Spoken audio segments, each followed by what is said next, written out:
नमः सर्वेभ्यः। अद्य मया सह शारदा महोदया अस्ति। सा इदानीमेव प्रारम्भकक्षां समापितवती अस्ति। सम्यक् वाक्यानि रचयति, संस्कृते सम्यक् वदति। तया सह इदानीं संस्कृते सम्भाषणं करोमि। नमो नमः शारदा महोदये। नमो नमः शुभा महोदये। महान् सन्तोषः भवत्या सह छात्रालापं कर्तुं। कृपया स्वपरिचयं करोतु। मम नाम शारदा। अहं निवृत्ता रसायनशास्त्रे वैज्ञानिकी अस्मि। मूलतः अहं हैदराबाद् नगरवासी। तत्र औषध परिशोधना कम्पनी मध्ये वैज्ञानिकीरूपेण कार्यं कुर्मः। सम्प्रति अहं बेङ्गलूर् नगरे वसामि। मम मातृभाषा तेलुगु। बहु सम्यक्। भवती विज्ञानिनी आसीत्, वैज्ञानिकी आसीत्। कथं भवत्यै संस्कृते आसक्तिः आगता? अहं साम्प्रदायिककुटुम्बे जाता और वसामि च। वयं बहुविधाः पूजाः कुर्मः। सर्वाः पूजाः संस्कृते आसन्। अर्थं ज्ञातुं चेत् सुलभं भविष्यति इति मया चिन्तितम्। अतः बाल्यकालात् मम संस्कृतं शिक्षितुम् इच्छामि स्म। परन्तु मम विद्यालये संस्कृतं पाठितुम् अवकाशः नासीत्। कालानन्तरम् अहं बहु स्तोत्राणि श्लोकानि पठितवती। अर्थम् अवगतमानाय व्याख्यानानि दृष्टवती। परन्तु भिन्नानि व्याख्यानानि प्राप्नोति। तदा मम संस्कृतशिक्षणे इच्छा दृढतर अभवत्। अहं आमूलाग्रं संस्कृतं पठितुम् इच्छामि। उत्तमम्। कस्य स्तोत्रस्य अर्थम् अवगन्तुम् इष्टवती भवती? प्रतिदिनं पारायणस्तोत्रं,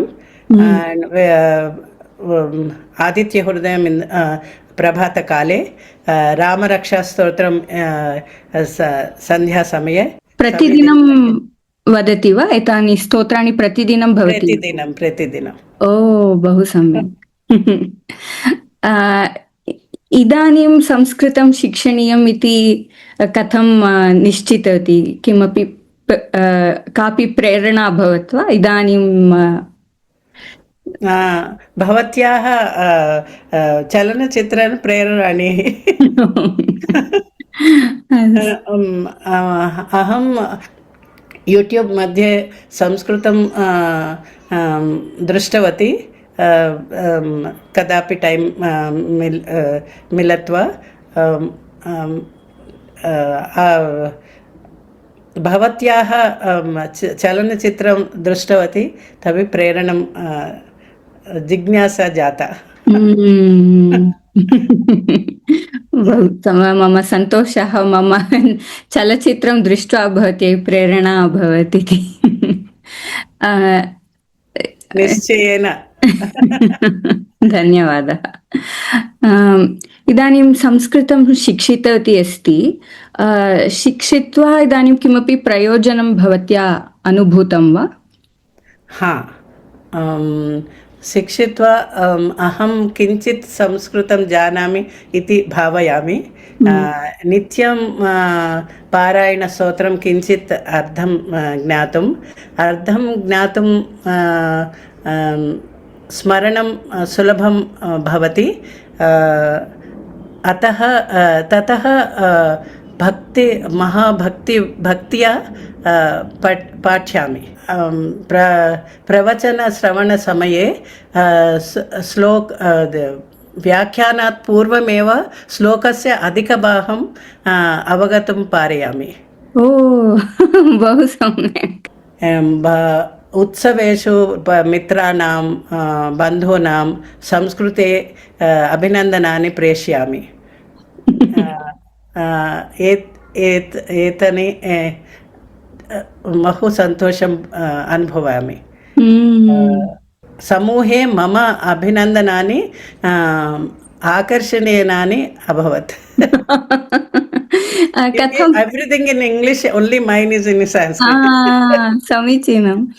एकम् उदाहरणं ददाति वा? अभिनन्दनं संस्कृते भवती यत् प्रेषितवती तत्। जन्मदिनस्य शुभाशयाः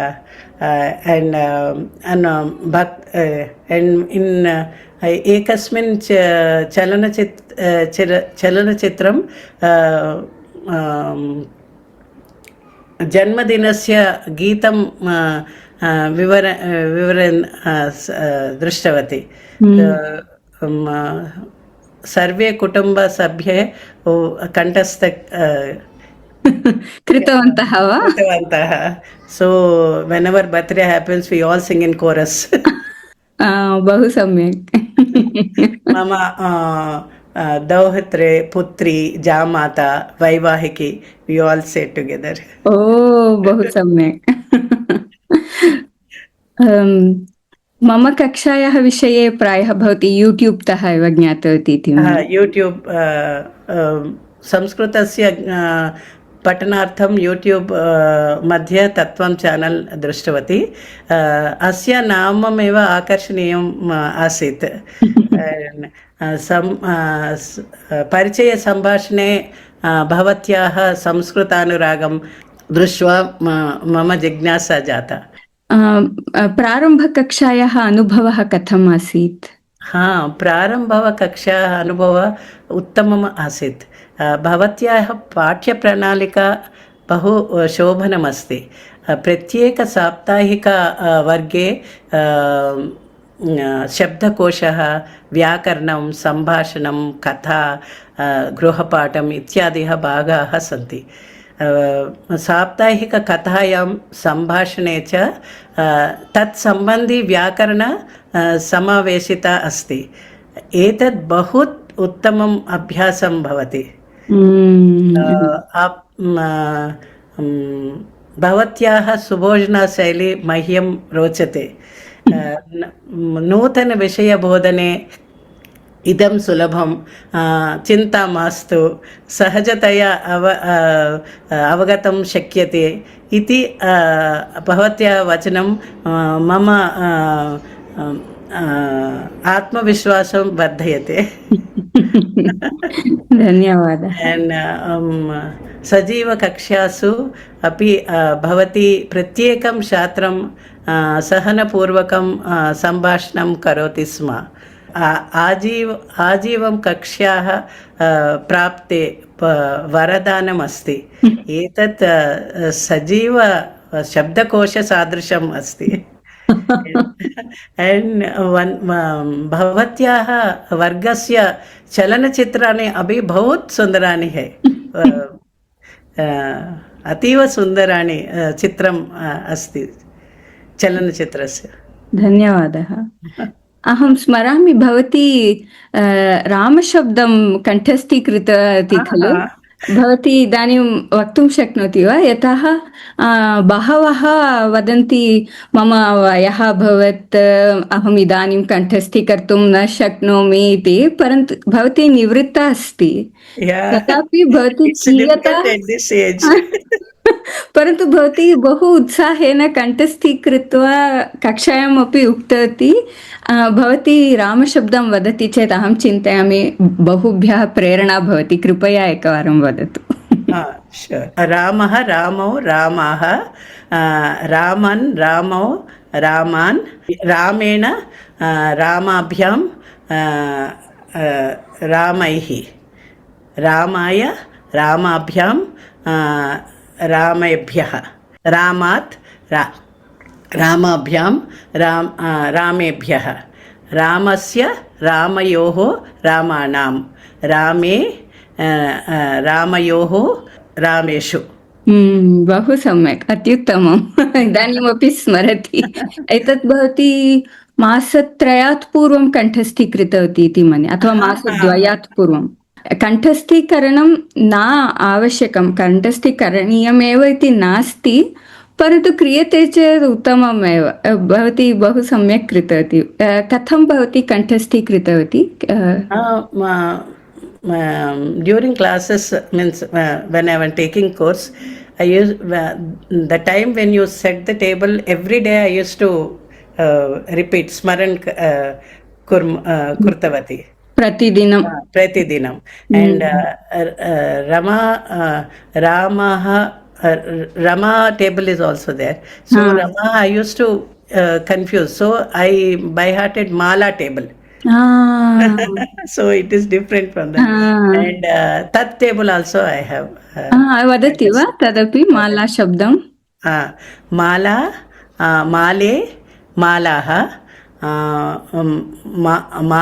मालां, माले, मालाः, मालया, मालाभ्यां, मालाभिः, मालयै, मालाभ्यां, मालाभ्यः, then मालायाः, मालाभ्यां, मालाभ्यः, मालायाः, मालयोः, मालानां, मालायां, मालयोः, मालासु. उत्तमं. भवती हे माला, हे माले, that also is because in Namastestu Mahamaye, that माले. समीचीनं. प्रतिदिनं पारायणस्तोत्रे करेक्षन्स् दट् संशोधनं कृतवती. उदाहरणीय एकं श्लोकं लघुश्लोकं वदति. अन्नपूर्णे सदा पूर्णे शङ्करः प्राणवल्लभे ज्ञानवैराग्यसिद्ध्यर्थं भिक्षां देहि च पार्वती. ऐ यूस् टु वदति स्म. नदी टेबल् ज्ञात्वा भिक्षां देहि च पार्वती. उत्तमं, बहु सम्यक्. भवती सम्यक् भवत्याः ज्ञानस्य उपयोगं कृतवती अस्ति. इदानीं प्रारम्भकक्षां समाप्य भवत्याः संस्कृतभाषा कौशलं कथम् अस्ति? कौशलं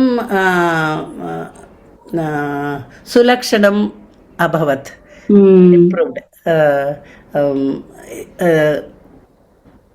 किञ्चित् संस्कृते वक्तुं प्रभवामि. सुधर्मा पत्रिकायां वार्ताः विषयानि किञ्चित् अवगतुं शक्नोस्मि. Earlier I used to read only that Subhashana because English translation was there for that. Now I started reading other news also. उत्तमम्, उत्तमम्, उत्तमम्. एवं प्रतिदिनं किमपि संस्कृतं पठन्ति चेत् ये संस्कृतं शिक्षन्ते, एषः उत्तमः उपायः.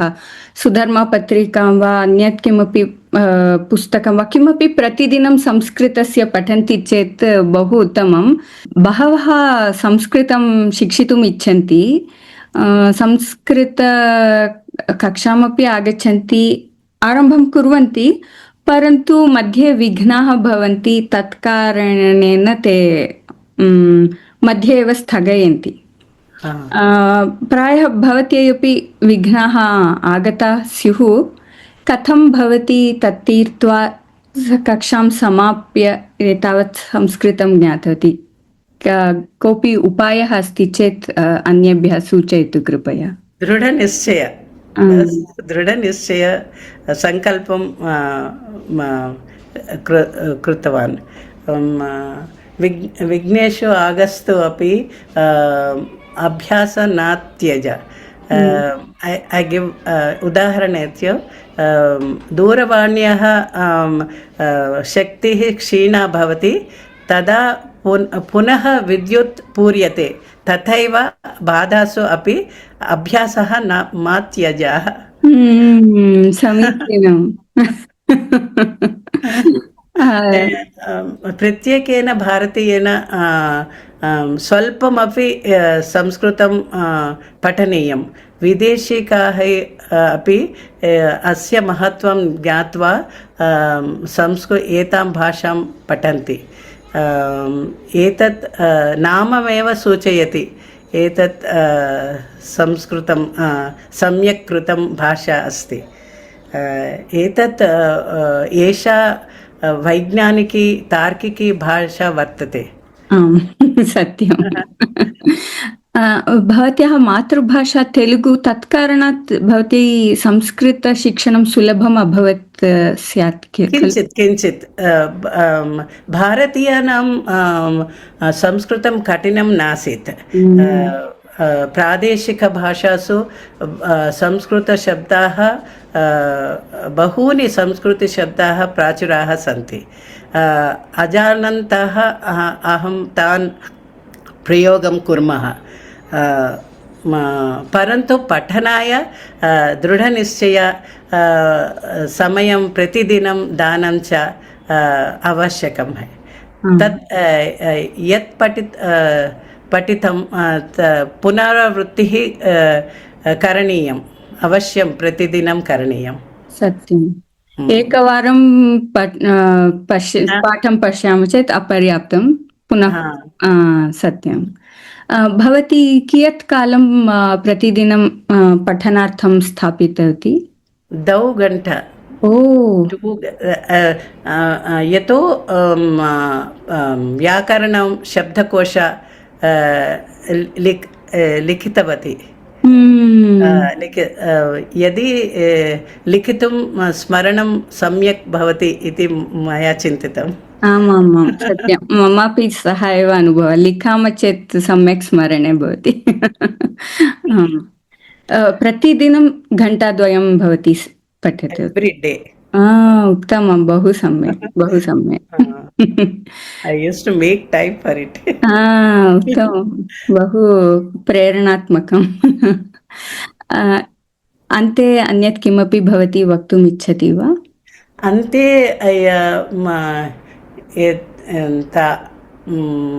यथा एकस्मिन् वर्गे भवत्याः उक्तं यद्यपि बहून् आदेशे तथापि व्याकरणं पठ्पुत्र स्वजन श्वजन मा भूत् सकलं शकलं सकृत् शकृत् मा भूत्। तस्य अर्थमपि वदति वा? Swajana means our own people. Completely opposite Swajana means dogs. And Sakalam means whole part. And Sakalam means a part. Sakalam, yeah, whole. Shakalam, piece of piece, one part. And Sakrut is a good work. Sakrut is cow dung. So in pronunciation, lot of differences. You should pronounce this correctly, and जो अंत होता है, which is the ending letter, is very important in Sanskrit, I feel. विभक्ति अंतं, तस्य अर्थं तस्य निर्धारं। अन्यत् किमपि वक्तुम् इच्छति? संस्कृतश्लोकं, ending श्लोकं वदतु। पठामि संस्कृतं नित्यं वदामि संस्कृतं सदा ध्यायामि संस्कृतं सम्यक् वन्दे संस्कृतमातरं वन्दे संस्कृतमातरम्। धन्यवादः, बहु सम्यक्। बहु सम्यक्, कृतज्ञता अस्मि। अहमपि कृतज्ञा अस्मि। बहु सम्यक् कक्षायामपि भागम् ऊढवती, उत्तमवाक्यानि रचितवती। तत् श्रुत्वा बहु आनन्दः अभवत्। भवती समयं स्वीकृत्य अत्रापि आगत्य छात्रालापमपि कृतवती। बहु धन्यवादाः शारदा महोदय। मम सौभाग्यम् एतादृश उत्तमछात्राः कक्षायाम् आगच्छन्ति चेत् मम बहु सन्तोषः, तत् मम सौभाग्यम् इत्येव चिन्तयामि। ममेव सौभाग्यम्। धन्यवादः।